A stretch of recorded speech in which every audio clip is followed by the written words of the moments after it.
So I'm gonna basically be talking about my healing journey. I'm not used to making videos, stuff like this, about stuff like this. This is like personal.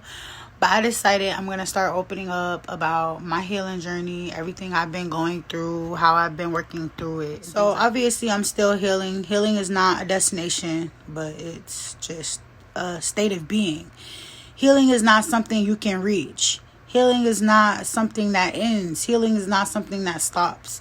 You continue. So basically people can be healing from like multiple different things. You could be healing from trauma. You could be healing from a relationship. You could be healing from pain. You could be healing from maybe a specific event or tragedy. What I'm healing from is childhood trauma, tragedy, breakup, anxiety, depression, like a lot. So at first, I never thought nothing was wrong. Like, I just thought the unhealed version of me was just me. It was never going to change. That's just who I was. That's just how I felt. It's just how my mind worked. It was never going to be different. Like, really, when you're unhealed or when you're traumatized or when you have childhood trauma or when you're basically the product of whatever environment, or after you've went through something and you've been going through for so long and you've been dealing with the outcome, which basically these things that we go through change us as people. They change the way we think. They change the way our mind work. They change the way we react to things. They change the way we talk, the way we operate, the way we create friendships, boundaries.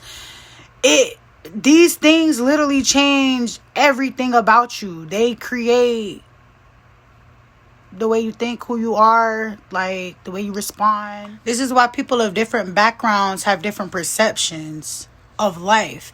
This is why a lot of people who are raised on love say they can't, associate with people who are raised on survival, because their way of thinking, their way of loving, their way of accepting and operating and everything is different from somebody who operated from a place of like love. The way they think and the way they perceive and the way they understand is completely different. But with healing, you first have to understand what you're healing from, or you have to first really understand that something is wrong. Some people really don't know something is wrong. Like, you've been raised in something, you done lived and you done created, this version of yourself.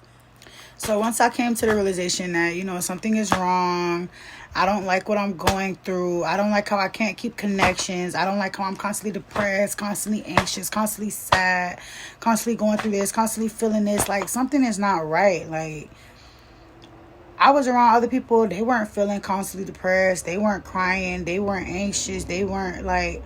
I realized something was wrong. And so when I realized something was wrong, one thing about me is I'm a very intellectual type of person. So I really went into research. I started researching everything. I started researching anxiety, PTSD, childhood trauma, how it affects you, what it does to your mind, what it does to your brain, what effects it has on you, what it causes your brain to think, why I was acting the way I was acting. Like, I basically wanted to know why, and I dived so deep into information for the past couple years. Like, I've done nothing but research on myself, like literally on myself. And I also went through, a bad breakup, bad relationship. I went into researching that. I went into finding out my dude was literally a narcissist. I went into researching narcissists. What is a narcissist? How does a narcissist manipulate you? What are the manipulations? What does it make you feel? What do you go through after dealing with a narcissist? Like, when I say I researched everything, I researched everything. We live in a time and an age where information is literally at your fingertips. You want to know something, you can find out. You want to find out something, here it is. You want the answer, here you go. You want to know, here, figure it out. Like, we're literally in a day and age of technology, so everything is literally at the click of a finger. So I found out the whys, the hows, the what, the when, the where. And it helped me, because when you gain knowledge on things, it helps you. Like, if you understand that you're allergic to something, you can stop the allergic reaction. You just knowing you have symptoms and you don't know why, you cannot stop it. If you understand what's going on, why it's going on, you can go ahead and stop it from going on and fix it.